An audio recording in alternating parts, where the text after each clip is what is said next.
Asyhadu an la ilaha illallah wahdahu la syarikalah iqraran bihi wa tauhida wa asyhadu anna Muhammadan abduhu wa rasuluhu sallallahu alaihi wa ala alihi wa ashabihi wa sallimu tasliman mazida amma ba'd.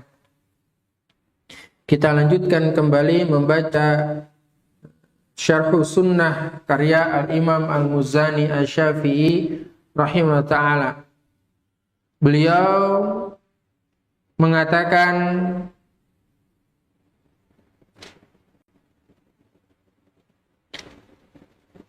wal imsaku an takfiri ahli kiblah, menahan diri dari mengkafirkan ahlul kiblah. Siapa maksudnya ahlul kiblah? Kaum muslimin. Naam. Wal bara'ah minhum, dan berlepas diri dari mereka.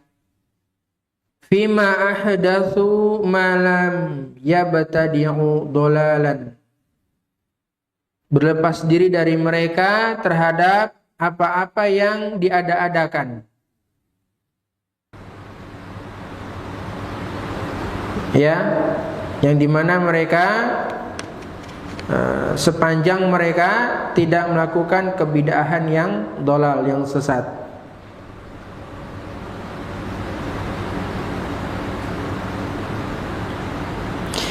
Famani ibtada'a minhum dolalan kana ala ahli kiblati kharijan wa minad dini mariqan wa yutaqarrabu ila Allah azza wa jalla bil bara'ati minhu wa yuhjaru wa yuhtahqaru wa tujtanabu guddatuhu fahiya a'da min guddatil jarbi. Ya, famani batada'a minhum dolalan, barang siapa yang melakukan kebid'ahan yang sesat, maksudnya adalah sampai pada taraf kafir, kana ala ahlil kiblati kharijan, maka dia keluar dari ahlul kiblat, wa minad dini, dan dia keluar dari agama. Dan kita yutaqarrabu ilallah, bertaqarrub kepada Allah, bil bara'ah minhu, dengan cara berlepas diri dari kebid'ahan. Wa yuhjaru, ya, memboikotnya. Wa yuhtaqarru, menghinakannya, dan menjauhi penyakitnya, yang dimana penyakit bid'ah ini lebih menular daripada penyakit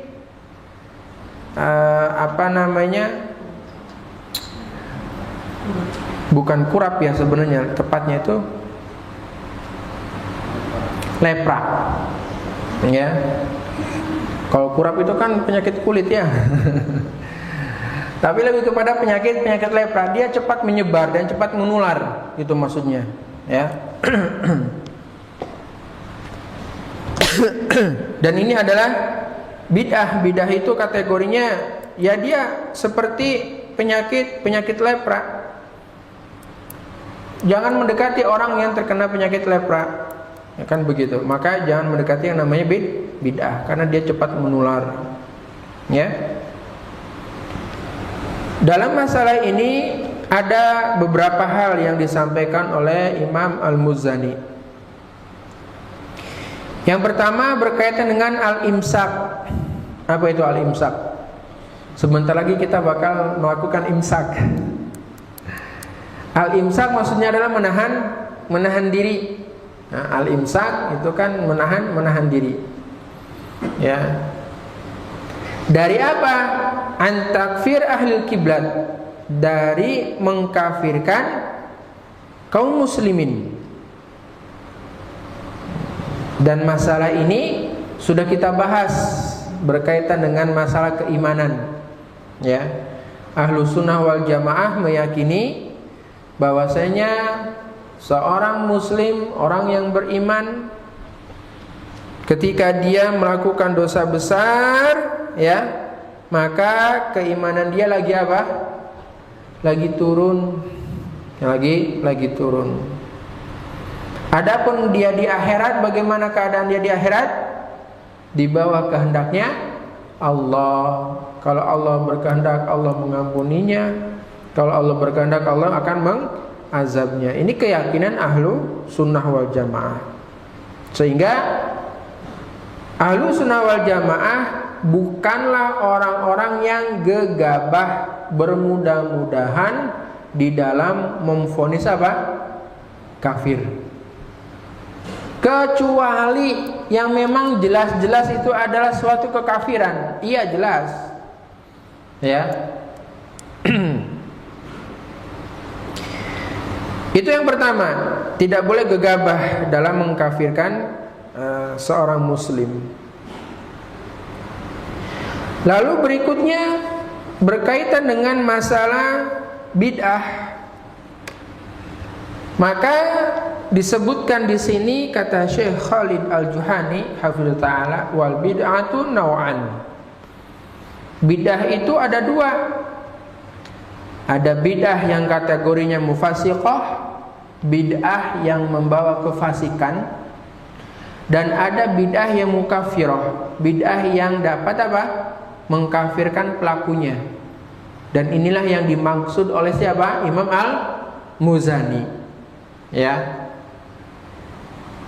Barang siapa, kata Imam Al-Muzani, barang siapa yang melakukan kebid'ahan yang sesat, dolal, maksudnya adalah kebid'ahan yang dia itu sampai mengeluarkan pelakunya, ya, pada Islam, artinya bid'ahnya itu adalah bid'ah yang mukafirah, maka ya dia keluar dari ahlul kiblat, tidak disebut lagi sebagai seorang muslim.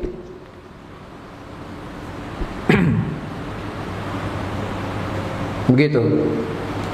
Adapun kalau bid'ahnya adalah bid'ah yang mufasiqah, ya, bid'ah yang tarafnya itu adalah kategorinya fasik, begitu, maka ahlu sunnah wal jamaah tidak gegabah, tidak boleh sembarangan dalam mengkafirkan, ya.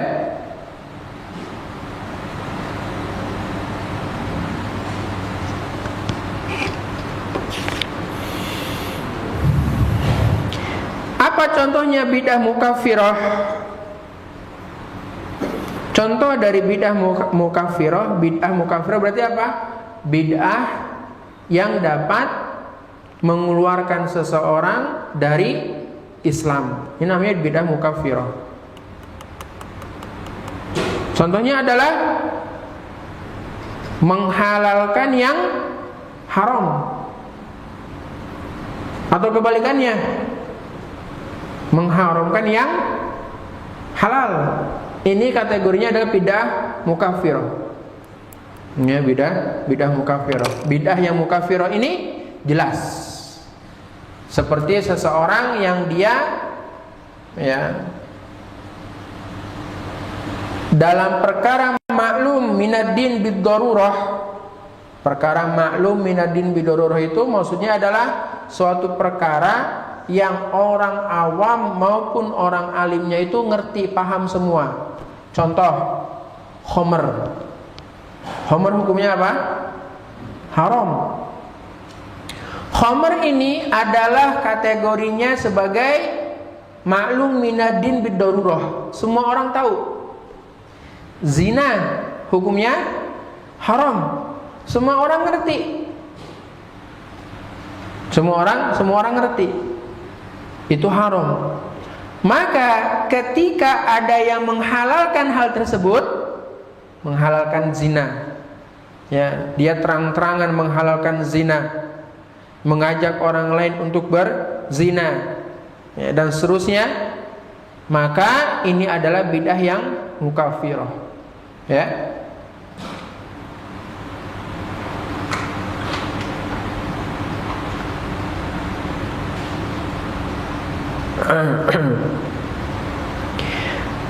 Contoh Contoh bidah yang mufasiqah, contohnya adalah seseorang yang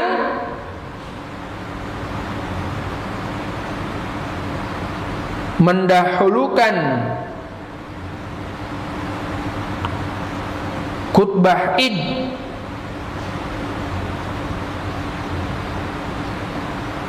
daripada apa?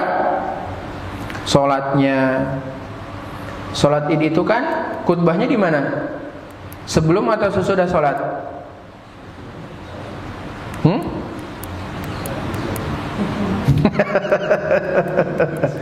Ya, sesudah sholat.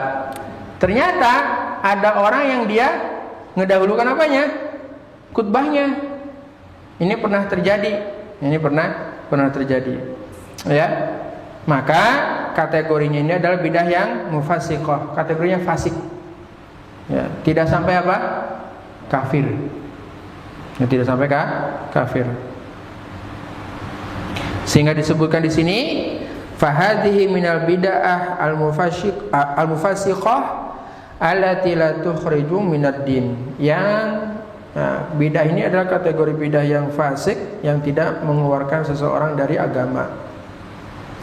Contoh lainnya adalah yang termasuk bidah mufasiqah yaitu takhirus shalah ila akhir waktiha.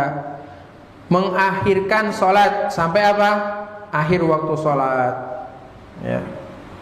Dia sengaja memang mengakhirkan sholatnya sampai waktunya mau habis. Ya, sampai waktunya mau habis, maka dia melakukan perbuatan bid'ah mufasiqah. Nah, model yang kayak begini tidak dikafirkan. Tapi kalau orang tadi, orang yang jelas-jelas menghalalkan yang haram atau mengharamkan yang halal, atau seseorang yang dia menyekutukan Allah, ya, yang dia membuat tandingan pada selain Allah, dia beribadah kepada selain Allah, ini jelas kalau itu, ya, jelas, ya. Baik. Lalu kata Imam Al-Muzani, wa yutaqarrabu ilallahi bil bara'ati minhu, dan kita bertaqarrub kepada Allah Ta'ala dengan cara apa? Berlepas diri darinya, yaitu berlepas diri menjauhi dari apa? Kebid'ahan. Cara taqarrubnya seseorang, taqarrub itu adalah mendekatkan diri kepada Allah. Bentuknya apa? Di antara bentuknya adalah menjauhi perkara-perkara yang bid'ah. Baik itu yang bid'ahnya mufasiqah maupun bid'ahnya bid'ah yang mukaffirah. Ya. Seperti itu. Ini kita jauhi. Sehingga seseorang dia melaksanakan sholat pada waktunya, ya, dia melakukan khutbah dan sholat Id itu sesuai dengan urutannya dan seterusnya, seperti itu. Dan Rasulullah Shallallahu Alaihi Wasallam senantiasa mengingatkan kaum muslimin dari bahaya bid'ah, ya. Sebagaimana yang sering kita dengar dalam khutbah Jumat. Dan di antara cirinya ahlul bid'ah adalah mereka mengikuti ayat-ayat yang mustabihat, ayat-ayat yang samar, ayat-ayat yang sifatnya itu bisa memiliki makna lain, ambigu lah bahasa gampangnya gitu. Bisa ditafsirkan dengan tafsir lain begitu. Ini orang-orang ahli bid'ah suka mengikuti ayat-ayat yang mutasyabihat, ayat-ayat yang samar, dan mereka meninggalkan ayat-ayat yang sifatnya muhkam, jelas. Ya.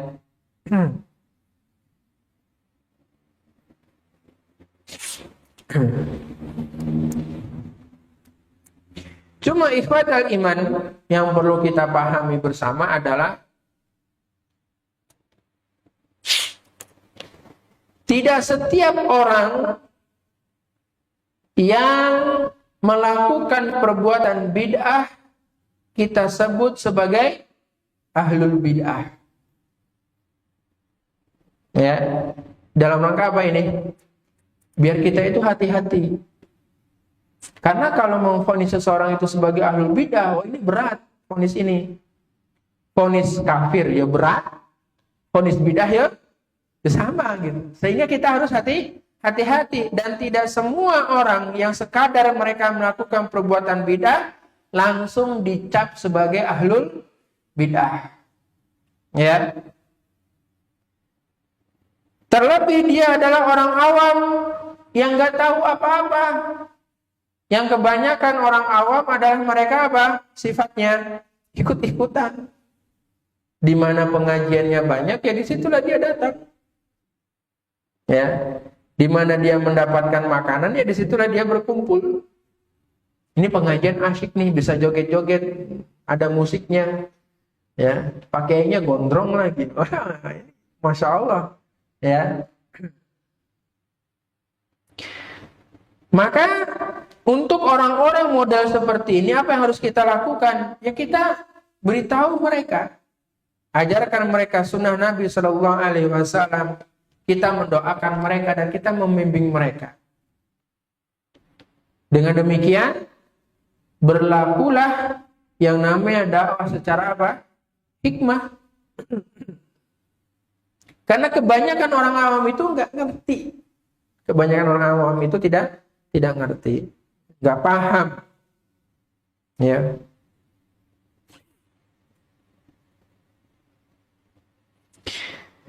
Kita berbicara tentang masalah bid'ah. Cuman apa itu bid'ah? Apa definisi bid'ah? Pengertiannya apa itu bid'ah? Para ulama banyak ini ya memberikan definisi tentang masalah bid'ah. Yang namanya bid'ah secara bahasa artinya adalah sesuatu yang diada-adakan, sesuatu yang dimunculkan tanpa ada contoh sebelumnya. Ini secara bahasa. Yang namanya bid'ah adalah sesuatu yang diada-adakan tanpa contoh sebelumnya. Ya, tanpa ada contoh sebelumnya. Dan dalam Al-Quranul Karim ada lafaz bid'ah. Di surat Al-Baqarah ayat 117 Allah Ta'ala berfirman, Badi'us samawati wal ardi. Allah lah yang mengadakan langit dan bumi. Menggunakan kata badi', mengadakan langit dan bumi. Berarti langit dan bumi itu sudah ada belum? Sudah ada contohnya belum? Belum. Makanya Allah Ta'ala menggunakan redaksi badi'u, mengadakan sesuatu yang belum pernah ada contohnya, ya, tanpa ada contoh sebelumnya. Ini bid'ah secara bahasanya, yaitu sesuatu yang diada-adakan tanpa ada contoh sebelumnya. Adapun secara syariat, ya di sini para ulama beda pendapat. Ya, cuman kita mengambil pendapatnya Imam Asy-Syatibi. Ya. Kata Imam Asy-Syatibi, beliau mengatakan yang namanya bid'ah adalah tariqatun fid dini muhtara'atun tudahi asy-syar'iyyata yuqsadu bisuluki 'alaiha al-mabalaghah fi ta'abbudi lillahi subhanahu. Yang namanya bid'ah secara syariat adalah maknanya tariqah, suatu jalan fiddin dalam beragama yang diada-adakan dalam rangka menandingi syariat. Ya, suatu jalan dalam beragama yang diada-adakan yang menandingi syariat, tujuannya menempuh jalan tersebut adalah untuk berlebihan dalam beribadah kepada Allah. Ya, jalan dalam beragama yang diada-adakan, yang menandingi syariat, tujuan menempuh jalan tersebut adalah berlebih-lebihan dalam beribadah kepada kepada Allah. Ya, ini bid'ah secara syariat menurut Imam Asy-Syautibi. Ya. Sehingga berdasarkan pengertian beliau ini, yang namanya bid'ah maka yang pertama adalah thariqah. Suatu metode, suatu jalan yang ditempuh. Ya. Yang dimana jalan ini tidak sekadar pernah dilakukan, akan tetapi biasanya dia akan berulang-ulang. Ya, berulang-ulang. Dan dia menjadi kebiasaan. Sehingga disebutkan sebagai apa? Jalan.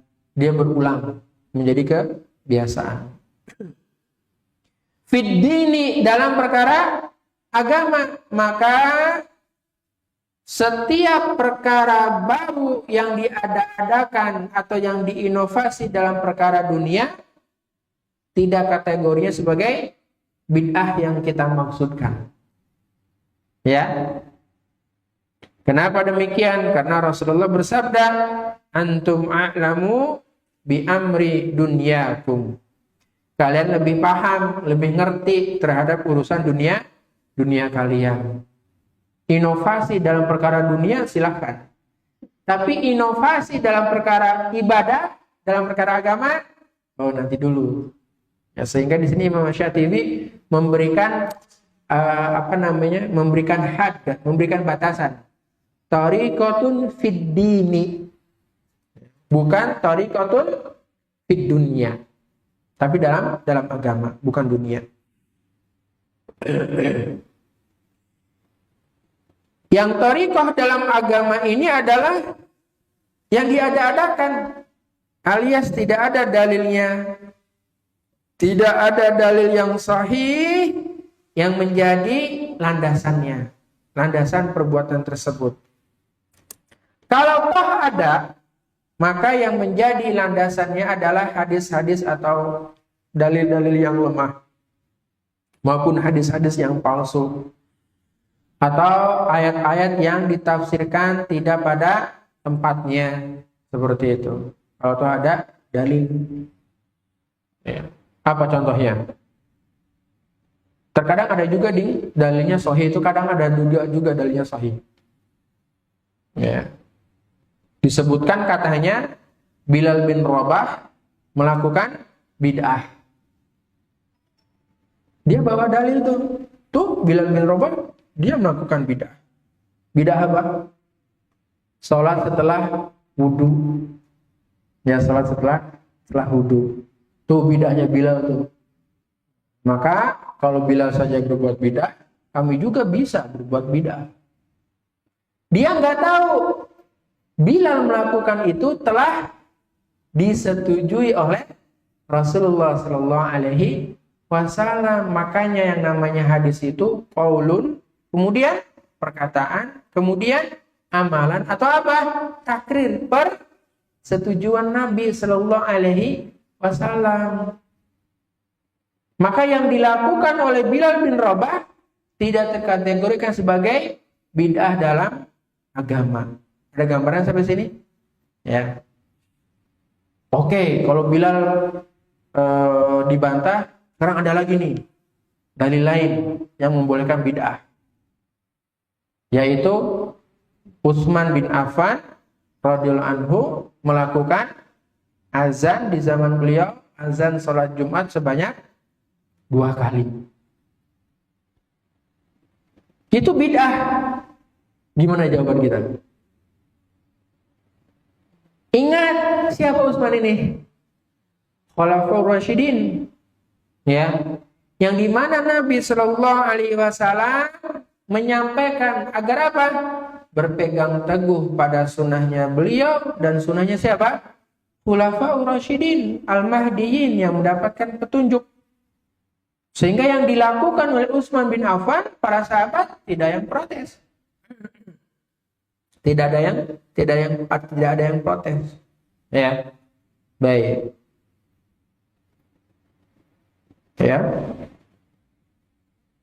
Dan dalil-dalil lainnya yang insya Allah bisa dipatahkan. Lalu kategori berikutnya berdasarkan pengertian bid'ah menurut Imam Asy-Syautibi, bahwasanya bid'ah tersebut menandingi syariat. Ya.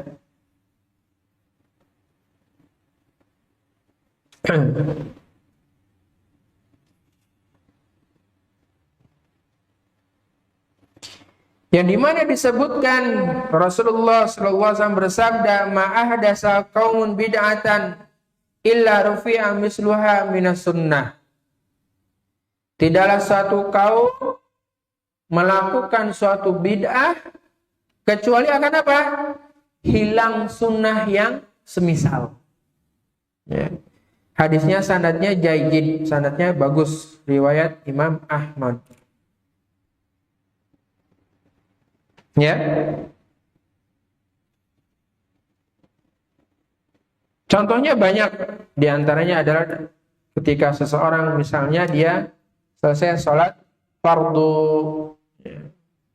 Yang dianjurkan ketika selesai sholat fardu adalah dia membaca zikir. Dan Rasulullah SAW sudah mengajarkan zikir yang waridah, yang sudah memang ada. Begitu.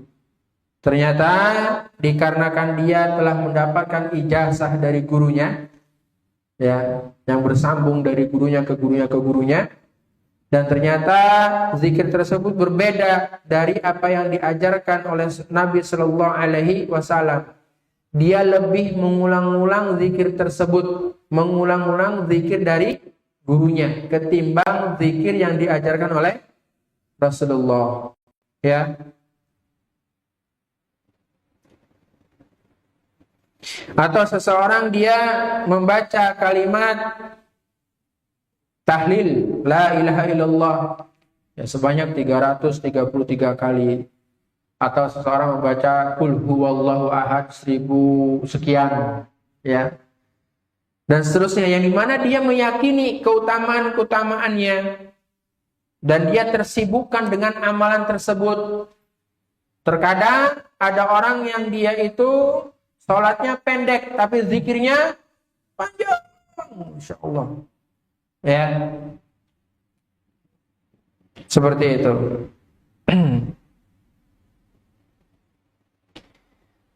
Bagaimana kalau ternyata bid'ahnya itu bukan dalam rangka untuk mendandingi syariat, tapi bid'ahnya ini justru dalam rangka mendukung, ya, syariat, sebagai sarana mendukung syariat? Maka para ulama mengatakan, meskipun secara bahasa disebut bid'ah, tapi maksudnya adalah itu sesuatu al-masolihul mursalah. Contohnya apa? Pengumpulan Al-Quran. Orang-orang yang mereka pro terhadap bid'ah, mereka menjadikan dalil pengumpulan Al-Quran sebagai itu perbuatan bid'ah yang tidak pernah dilakukan di zaman Rasulullah Sallallahu Alaihi Wasallam. Ya. Nah, para ulama menyampaikan bahwasanya itu yang dimaksud adalah al-masolihul mursalah. Ada sesuatu yang maslahat terhadap agama. Begitu. Tuh lihat tuh Abu Bakar, tuh lihat tuh Utsman tuh, ya, mengumpulkan Al-Quran. Di zaman Nabi emang ada mengumpulkan Al-Quran Al-Karim? Enggak. Ya. Atau pendirian madrasah, sekolah-sekolah.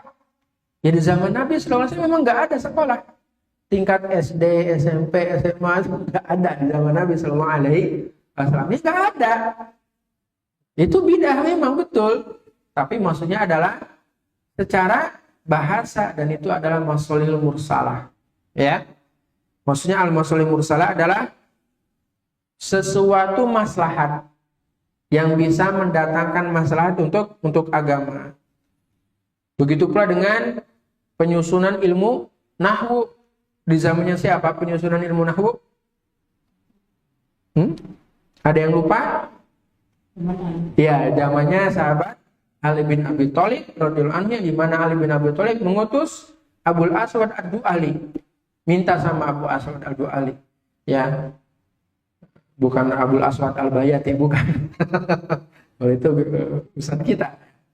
Mengutus Abul Aswad Al-Du'ali meminta kepada dia untuk membuat atau merancang begitu ya ilmu nahwu sehingga kita mengenal ilmu nahwu sebagaimana sekarang. Itu semua namanya adalah al-masalihul mursalah, suatu sarana dalam rangka kemaslahatan agama. Ya. Itu tidak dijadikan sebagai tandingan terhadap ibadah-ibadah, ya. Berikutnya kata Imam Asy-Syatibi bahwa orang yang melakukannya itu niatnya adalah untuk taqarrub, mendekatkan diri kepada Allah Subhanahu wa taala. Kan begitu. Ya, orang yang melakukan bidah itu pasti dia meyakini niatnya itu adalah untuk apa? Ibadah kepada Allah. Dengan dia membaca qul sekian kali, ya, dengan dia membaca beberapa zikir tertentu sekian kali, ya, maka niatnya itu adalah untuk taqarrub. Dengan semakin dia mengamalkan bid'ahnya, dia beranggapan semakin dekatlah dia kepada Allah Subhanahu wa taala, ya. Maka orang-orang model seperti ini senantiasa dari masa ke masa bid'ahnya itu semakin apa ya? Semakin kreatif. semakin kreatif. Awalnya cuma ngumpul-ngumpul saja. Lama-kelamaan membaca sholawat tertentu. Nggak hanya itu, lama-kelamaan kemudian diiringi dengan musik. Nggak hanya itu, lama-kelamaan menjadi konser. Makanya kita akan melihat dengan mata kita sendiri, ya, antara konser musik dengan sholawatan, jujur saja, nggak jauh berbeda, ya, nggak jauh berbeda.